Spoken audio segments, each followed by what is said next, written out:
Para saber la verdad de la milanesa, Gacetillas Argentinas. www.gacetillasargentinas.info. En 1919, en enero, se llevó en la historia de enero de 1919 fue conocida como en la Argentina la Semana Trágica, entre el 7 y el 14 de enero. ¿Y qué es la Semana Trágica? Que me parece interesante recordarla en un enero 2012. ¿Qué fue la Semana Trágica? Por eso vamos a conversar con el profesor de Historia y amigo Juan Manuel Ferrario. ¿Qué tal? ¿Cómo te va? Hola, ¿qué tal, Andrés? ¿Cómo te va? Bien, bien. Aquí estamos con Carlos Martínez en el piso de la radio. Caraji te saluda. Bueno, Juan Manuel, ¿qué fue la Semana Trágica de enero de 1919?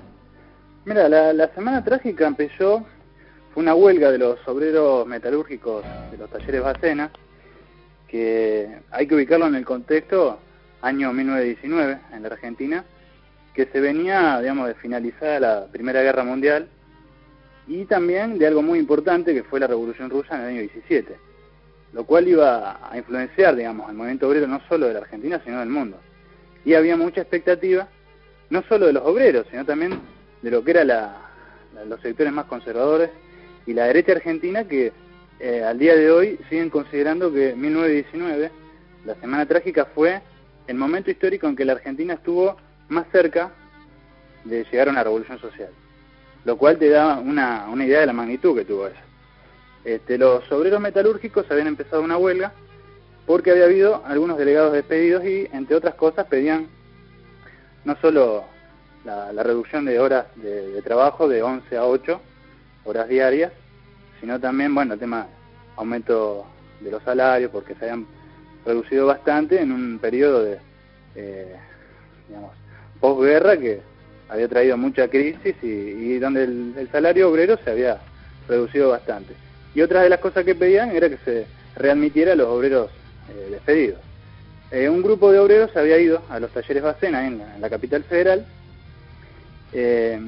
a increpar a la patronal y a los obreros crumiros que habían traído, que eran los rompehuelga que usaban siempre los patrones, que eran, digamos, los rompehuelga eran como decir una herramienta que tenían la patronal en ese momento para tener una especie de ejército de trabajadores que iban a reemplazar a los obreros huelguistas, allí donde se produjeran las huelgas, ¿no? En cualquier parte del país. Y bueno, los rompehuelgas estaban llegando a la fábrica, entonces estos obreros los increparon al grito de crumiros, rompehuelgas, traidores. Y la policía, que ya estaba en ese momento, hay que recordar que por entonces gobernaba Hipólito Yrigoyen, el presidente radical, y la policía, bueno, empezó a reprimir. En esa primera represión hubo 4 muertos y más de 30 heridos. Y bueno, las organizaciones obreras, por aquel momento la FORA, del Quinto Congreso, que era la Federación Obrera Regional Argentina, que era, digamos, por decir entre comillas, una central de tendencia anarquista, la FORA del Quinto Congreso, que además, bueno, de la cuestión de las mejoras salariales, siempre ponía como finalidad llegar a una sociedad con el comunismo anárquico como fin. Digamos, esa era la base, digamos, del pensamiento de la FORA del Quinto. Y al mismo tiempo la FORA ya había sufrido una división en la cual estaba la FORA del Noveno Congreso. O sea, fueron 2 congresos de la FORA en la cual se disputaron algunas cuestiones, y la Semana Trágica encuentra al movimiento obrero bastante dividido. No obstante, bueno, estos asesinatos que se han producido de parte de la policía lleva a que las centrales despierten al grito y al pedido de huelga general. O sea, todo el movimiento obrero se empieza a levantar en una huelga general. Y por otra parte, esos mismos obreros que habían sido baleados van luego al cementerio de la Chacarita a llevar los restos de los obreros asesinados, y allí mismo la policía también carga nuevamente. O sea, uno ve el nivel de sadismo que había por entonces, porque ni siquiera se respetó el entierro. Cuando se fueron a enterrar a los 4 muertos, hubo otros tiroteos más, donde mataron, algunos dicen, entre 8 y 50 personas más. Eso fue, digamos, entre el primero y segundo día, o sea, el 7 y el 8 de enero de 1919. Juan Manuel. Luego el contexto fue, digamos, de cada vez mayor violencia, y de parte de los obreros fue directamente, bueno, no solo decretar la huelga general, sino directamente los obreros, primero en Buenos Aires, luego se expande a las ciudades más cercanas a Buenos Aires y ciudades más pequeñas también en ese momento, como Rosario. Después te voy a contar alguna anécdota también de obreros de Chabás que tomaron una comisaría en solidaridad con los obreros de la Semana Trágica. Pero bueno, o sea, los obreros directamente empezaron a tomar comisarías, a asaltar armerías, empezar a armarse para la revolución. O sea, se veía en un contexto que la revolución estaba ahí, a la vuelta de la esquina. Juan Manuel, un movimiento obrero que venía muy concientizado, que estaba mejor preparado que nunca para una situación semejante. Juan Manuel, sí. Obviamente que el mundo empresarial de ese entonces, obviamente estaba en contra de este movimiento huelguístico, y aparece lo que se llamó los Defensores del Orden, que es la Liga Patriótica, podríamos decir una triple A de ese entonces, ¿no? Claro, sí, tal cual. Sí, la Liga Patriótica empezó a actuar primero en connivencia con el gobierno radical, eso hay que decirlo. Luego Irigoyen, como todo líder populista, o sea, al principio le dio cabida y luego los expulsa, pero o sea, ya cuando había sido demasiado tarde. Eran grupos civiles, hay apellidos, algún día estaría bueno ver los apellidos de los fundadores de la Liga Patriótica. Hay gente, digamos, que al día de hoy siguen siendo poderosos acá en la Argentina, y que había nacido, bueno, con el abogado Manuel Carles y con gente de la Iglesia Católica, que eran, digamos, los que más pánico le tenían al movimiento obrero revolucionario. Pero eran grupos armados, sí, o sea, que actuaban en forma paralela a las fuerzas represivas de aquel entonces. Tengo aquí, Juan Manuel, fíjate que según el libro de Julio Godio, que nadie puede decir que es un extremista en su pensamiento, ¿no? Falleció Julio Godio, dice que el 10 de enero Irigoyen toma dos medidas, ¿no? Dice, por un lado, militarizar Buenos Aires, casi 30.000 hombres a cargo de Luis de Lepiane, que también integró la Liga Patriótica, y toma otra medida que es citar a Pedro Bacena, a la Casa Rosada, y Pedro Bacena va al mediodía, y nada más que va con el embajador inglés. O sea que el dueño de la empresa tenía estrecho vinculaciones con ese poderío británico que era en ese entonces el embajador, ¿no? Tal cual. Sí. Mira, sin ir más lejos, que también tiene que ver con el gobierno de Irigoyen, sin ir más lejos, la mismísima Forestal, en el norte de Santa Fe y Chaco y demás, que eran capitales ingleses también, hicieron sus barbaridades en otras provincias con la connivencia del gobierno radical de Hipólito Yrigoyen. No hay que olvidar, por ejemplo, que 2 años después de la Semana Trágica van a ser los fusilamientos en la Patagonia, cuando otros obreros hicieron unas huelgas bastante importantes, pidiendo aparte cosas que eran cosas bastante simples, o sea, no eran consignas.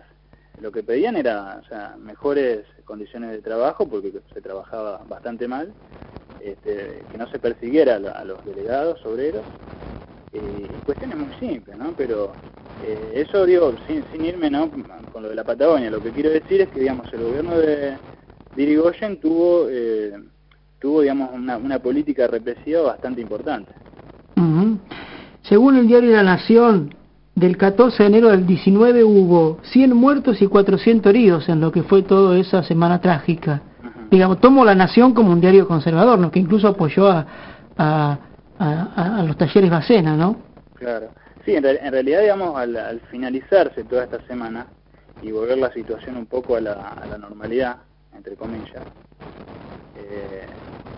nunca se supieron las cifras exactas, pero se estipulaba, digamos, entre diferentes fuentes, digamos, de los medios obreros y de la prensa burguesa, por decir de alguna manera, se llegó a estipular que hubo entre 800 y 1.200 muertos, 5.000 heridos y alrededor de 30.000 detenidos. O sea, eso habla de la magnitud y la importancia que tuvieron estos sucesos de la Semana Trágica, no solo en Buenos Aires, sino a nivel nacional. ¿No? Contame así ahora, Juan Manuel, qué pasó en Chabás, en plena Semana Trágica, ¿no? Claro, hay que contextualizarlo en un movimiento obrero que tenían muy buenas comunicaciones, todos los obreros entre los distintos gremios de la Fora, en todo lo que era el país, o sea, se comunicaban a través también de los crotos, de los lincheras que viajaban por todo el país que llevaban las noticias, ¿no? Y cuando se enteran, hay que pensar que en esa época a lo mejor la información era más lenta que ahora, ¿no? Pero cuando se enteran obreros de Chabás, que pensamos lo que nosotros intentamos imaginarlo, lo que sería Chabás en esa época, ¿no? Y un grupo de obreros anarquistas de Chabás, esto sale en el libro que ha escrito Diego de Santillán sobre la Fora. Ahí cuenta esa anécdota. Obreros de Chabás, en solidaridad con lo que sabían que estaba pasando en Buenos Aires, deciden ir armados a una comisaría de Chabás y toman de rehenes a los comisarios y bueno, van a saquear armas. Nosotros nos imaginamos cuánto pudo haber durado eso, ¿no? Hasta que cayeran todos detenidos. Sí. Pero habla de un movimiento obrero muy solidario, muy combativo, no solo en las grandes capitales, las grandes ciudades, digamos, del país, sino en localidades que eran más pequeñas por aquel entonces, y en cada, es lo que siempre se ha contado, o sea, en cada localidad, en cada pueblito siempre había obreros de ideas anarquistas y también socialistas, pero en mayoría eran todos anarquistas, que enseguida se plegaban a cualquier conflicto que ellos sabían, que no era por una cuestión de hacer quilombo, sino que entendían que era una cuestión de clase, que si les pasa a uno allá, en tal ciudad, y les hacen tal cosa, nosotros también nos puede pasar. Entonces, unirse para poder pelear en conjunto contra esas cosas, digamos, que todavía siguen existiendo, o sea, no son cosas del pasado, lo que es la cuestión de la explotación capitalista, la represión, o sea, sin ir más lejos, basta con mirar lo que viene pasando, ¿no? Actualmente, una ley antiterrorista, cosas por el estilo, ¿no? Y en aquel momento era esa la cuestión. Ha habido también en Rosario toma de comisarías, o sea, la huelga se tornó general y nacional después. Pero algo que no hay que olvidar, por ejemplo, es que, por ejemplo, Luis de Lepiane, que fue el represor encargado de esta matanza, luego fue funcionario radical, y bueno, hoy hay una autopista con el nombre de Lepiane, en Buenos Aires, por ejemplo. Sí. Pero eso no hay que olvidar que él fue funcionario bastantes años, después con Irigoyen, y su hijo sería del grupo Forja. Ajá. ¿Sí? Con Jauretche, con Escalabrini Ortiz.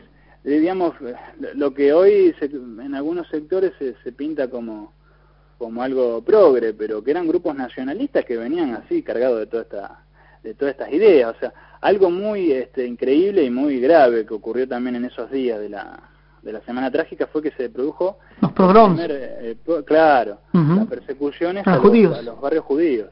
O sea, hay que pensar que los grupos ultraderechistas acá en la Argentina, que siempre estuvieron muy influenciados, acá el ejército argentino muy influenciado por el ejército prusiano y todo lo que fue Alemania.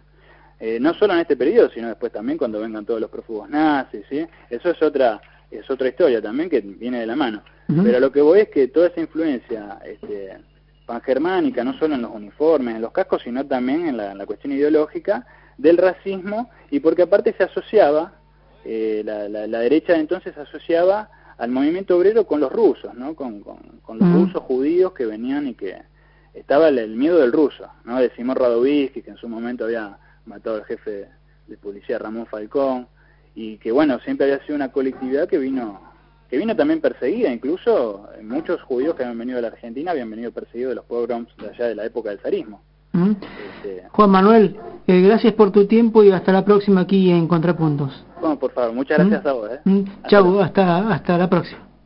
Juan Manuel Ferrario, profesor docente de historia, contándonos un poco acerca de lo que fue la Semana Trágica en 1919. Falta poquito, 7 años.